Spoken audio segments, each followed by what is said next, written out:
Елімізде экологиялық жағдайды жақсартуда заманауи әрі қолжетімді озық технологиялар енгізілуде.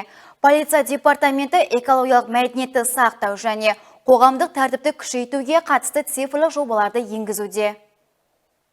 Полицейлер Қызылорда қаласындағы қоғамдық қауіпсіздікті қамтамасыз ету, қоғамдық орындарды ластау фактілерін анықтау мақсатында жедел басқару орталығы арқылы 272 дана бейнебақылау камерасы жұмыс жасайды. Енді департамент экологиялық құқық бұзушылықтың алдын алуға мүмкіндік беретін камералар желісін көбейтуді жоспарлап отыр. Жыл басынан бері полицейлер аталған бағытта 5508 әкімшілік құқық бұзушылықты анықтаған. Полиция басқармасы жедел басқару орталығының 40 дана бейнебақылау камерасына пилоттық режимде жаңа жүйеге қосқан. Бұл бейнебақылау камераларының бейне ағынын өңдеуді және талдауға мүмкіндік береді. Еске салайық, республикада алғаш рет облыс әкімі қолдауымен 2024 жылы барлық 7 аудан орталығына 539 бейнебақылау камерасы орнатылып, аудандық полиция бөлімдеріне жаңадан кіші жедел басқару орталықтары қолданысқа берілген. Яғни тұрғындардың қауіпсіздігі мен тазалықты қамтамасыз ету мақсатында әр аудан орталықтарда бейнебақылау камераларымен жұмыс жасауда.